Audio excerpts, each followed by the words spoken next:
अस्सलामुअलैकुम। अब हम 2024 का क्वेश्चन नंबर 7 सॉल्व कर रहे हैं। तो ये क्वेश्चन है, the following data show number of devices resulting in observation values in appropriate ranges, find HM। यानी कि हमें नंबर ऑफ डिवाइसेस दी हुई हैं जो ऑब्जर्वेशन में हैं, तो उनका HM फाइंड करना है। हमें क्या दी हुई कि 10.5 से लेकर 10.9 की जो उसमें है डिवाइसेस वो 2 हैं। ऐसे ये डेटा दिया हुआ है 11.0 से लेकर 11.4 की रेंज में वो 7 डिवाइसेस हैं, 11.5 से लेकर 11.9 की रेंज में 10 हैं, और 12.0 से लेकर 12.4 तक हैं 12, और 12.5 से 12.9 तक हैं वो 8 हैं। तो इसका हम हार्मोनिक मीन फाइंड करेंगे। तो HM फाइंड करने के लिए फॉर्मूला होता है summation F divide by summation F upon X। तो ये जो F दिया हुआ, ये फ्रीक्वेंसी दी हुई है क्वेश्चन में, ये फ्रीक्वेंसी दी हुई है नीचे वाली, और हमें तो X यानी कि समीशन F तो हो जाएगा फाइंड, टोटल कर लेंगे F का। और F अपॉन X कैसे मालूम करेंगे? तो जब हमें X की वैल्यू पता होगी जब भी हम F अपॉन X फाइंड कर पाएंगे। तो हम X की फाइंड वैल्यू फाइंड करने के लिए क्या लिखेंगे? जो हमें क्लास लिमिट दी हुई है, ये दी हुई क्वेश्चन में, ये क्लास लिमिट है, ये हमने लिखी, और इसका हमने मिड पॉइंट निकालेंगे, मतलब क्लास मार्क्स निकालेंगे। इसको हम मिड पॉइंट भी कहते हैं, एक्स से शो करेंगे इसको। तो क्लास लिमिट के वो मिड पॉइंट कैसे निकालेंगे इसका? यानी कि इन दोनों में से बीच का नंबर कौन सा है? ये 10.5 और ये 10.9, तो इसके बीच में कौन सा नंबर है? 10.7 है। और इसको ऐसे भी निकाल सकते, 10.5 को प्लस करेंगे 10.9 में और डिवाइड कर देंगे 2 से, तो जब भी 10.7 मिड पॉइंट निकल कर आ जाएगा। ऐसे 11.0 में प्लस करेंगे 11.4 और डिवाइड कर देंगे 2 से, तो 11.2 आ जाएगा। यानी कि इसका बीच का नंबर कौन सा है वो लिखेंगे हम मिड पॉइंट।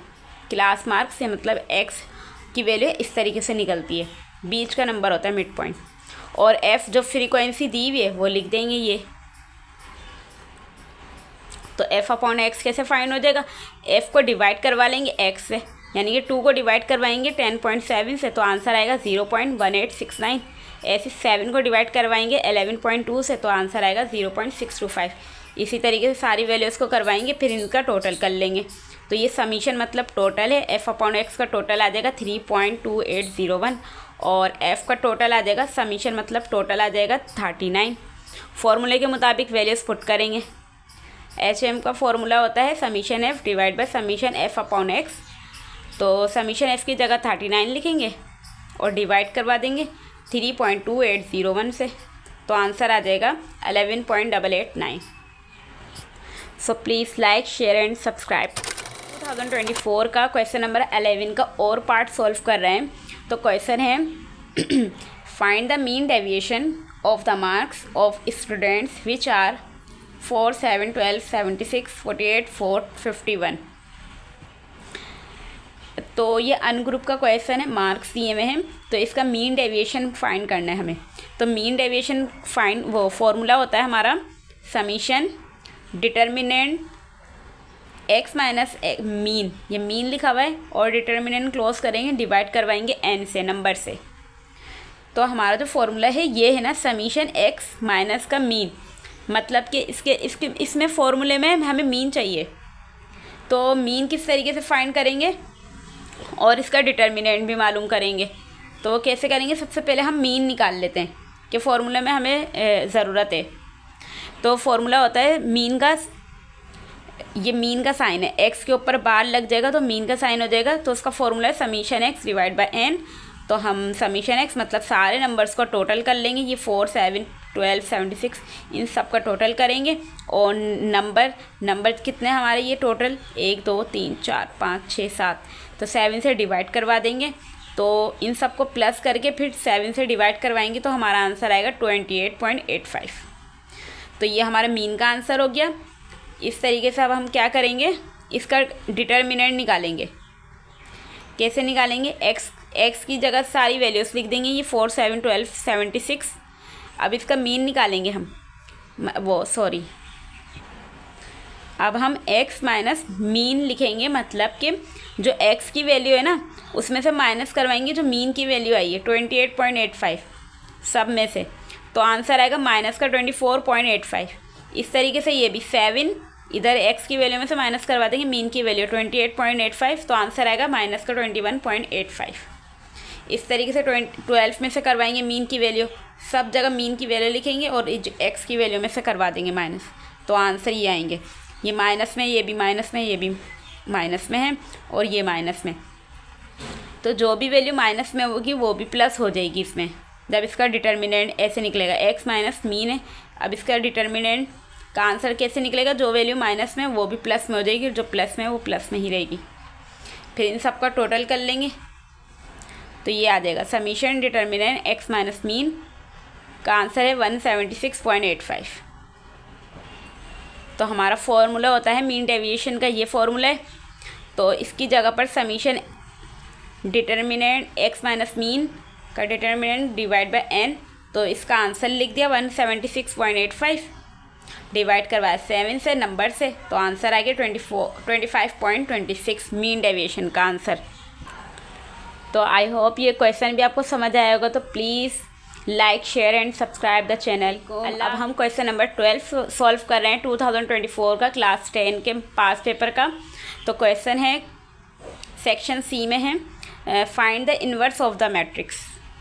हमें इन्वर्स मालूम करना है, मैट्रिक्स है हमारा 2 3 2 1 2 1 1 1 1 1 1 2 बाय एडजॉइंट मेथड।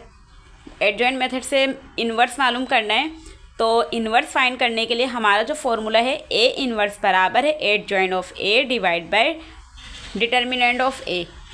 इस फॉर्मूले को हम इस तरीके से भी लिख सकते हैं, 1 divide by determinant of A multiply करेंगे एडजॉइंट ऑफ ए से। तो हमें फॉर्मूले में क्या ज़रूरत है, एडजॉइंट ऑफ ए चाहिए और डिटर्मिनेंट ऑफ ए चाहिए मैट्रिक्स का। तो हम सबसे पहले डिटर्मिनेंट ऑफ ए नीचे वाला फाइंड कर लेते हैं।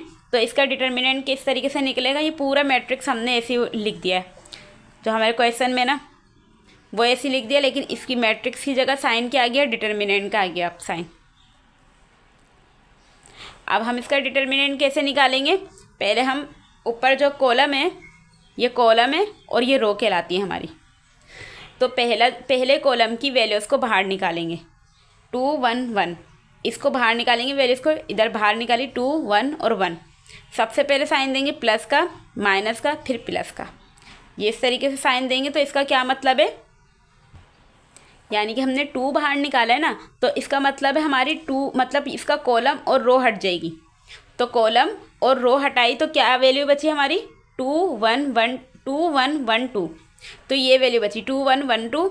इस तरीके से 1 निकाला ना, -1 दिया, तो इसमें से अब क्या हटाएंगे, पहला कॉलम और दूसरी रो हटा देंगे, तो क्या वैल्यू बची 3 2 1 2, ये ऐसे लिखेंगे।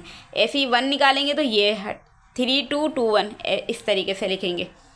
अब इसका डिटर्मिनेंट कैसे निकलेगा, 2 का 2 लिखे रहने देंगे, क्रॉस मल्टीप्लाई करवाएंगे, 2 2 ज़ा 4 और बीच में माइनस का साइन लगता है वो लगाएंगे, 1 1 ज़ा 1 माइनस का 1, इस तरीके से 3 2 ज़ा 6 माइनस का साइन लगाते हैं बीच में, और 1 2 ज़ा 2 जब भी क्रॉस मल्टीप्लाई करते हैं इसमें +1 लिखेंगे, 3 1 ज़ा 3 माइनस का साइन लगाए, 2 2 ज़ा 4, फिर 2 ऐसे लिखे रहने देंगे, 4 में से 1 निकाले 3 बचा, माइनस का 1 ऐसे लिखा, 6 में से 2 निकाले 4 प्लस का 1, 3 में से 2 माइनस का 1।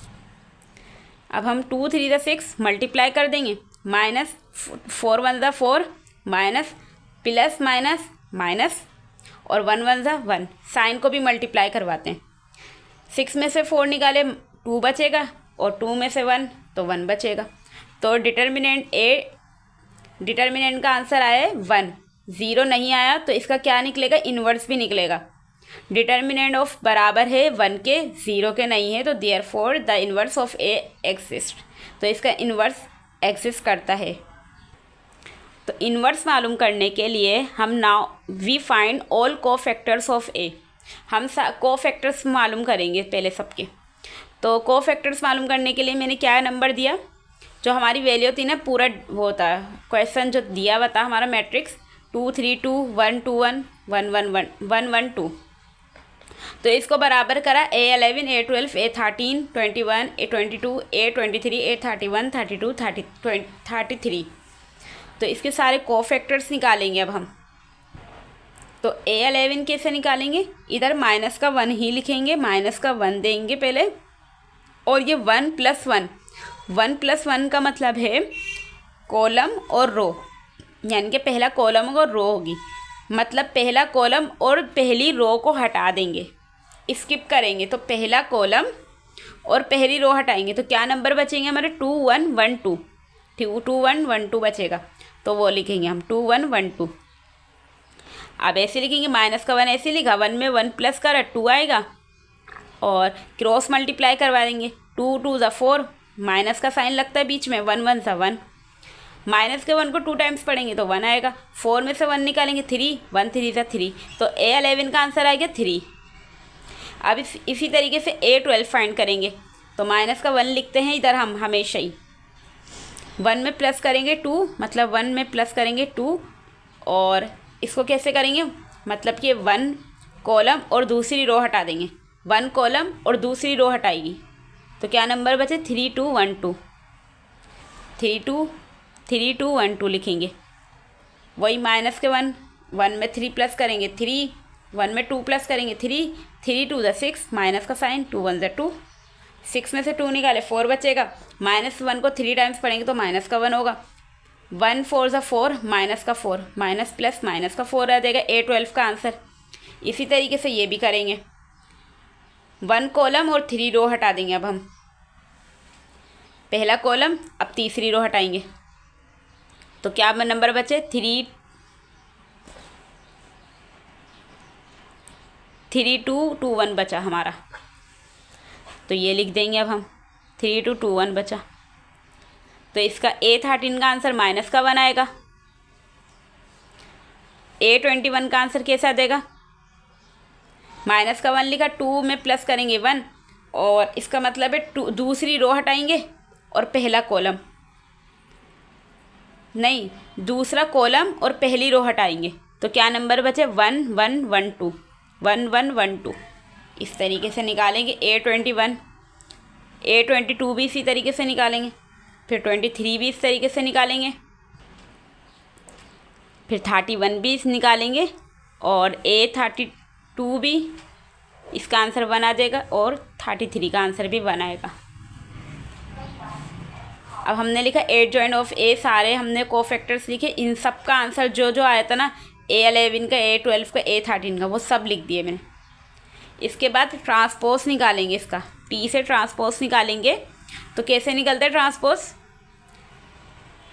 ये जो कॉलम है इसको रो में कर देंगे, ऐसे लिख देंगे, 3 माइनस का 4 माइनस का 1 है ना, तो अब आ जाएगा इसका रो में 3 माइनस का 4 माइनस का 1। इसी तरीके से ये भी कॉलम है, इसको रो में कर देंगे, ये वाले भी कॉलम को रो में कर देंगे, तो इसका ये एडजॉइंट निकल कर आ जाएगा इस तरीके से। और A इन्वर्स बराबर होता है 1 डिवाइड बाय A इन्वर्स, वो डिटर्मिनेंट ऑफ A, और मल्टीप्लाई करेंगे एडजॉइंट ऑफ A, तो 1 लिखा फॉर्मूले का, डिटर्मिनेंट ऑफ A का आंसर 1 आया था, और इसका एडजॉइंट आंसर ये आ रहा है एडजॉइंट का, तो इसको 1 से मल्टीप्लाई करवाएंगे, 1 से डिवाइड करवाएंगे, तो आंसर यही आएगा, तो A इन्वर्स का आंसर ये आ गया हमारा फाइनल आंसर। तो आई होप ये क्वेश्चन आपको समझ आया होगा, तो please like share and subscribe the channel, और कमेंट्स में बताएं कि 2023 का पास पेपर क्लास 9 का सॉल्व करूं या नहीं।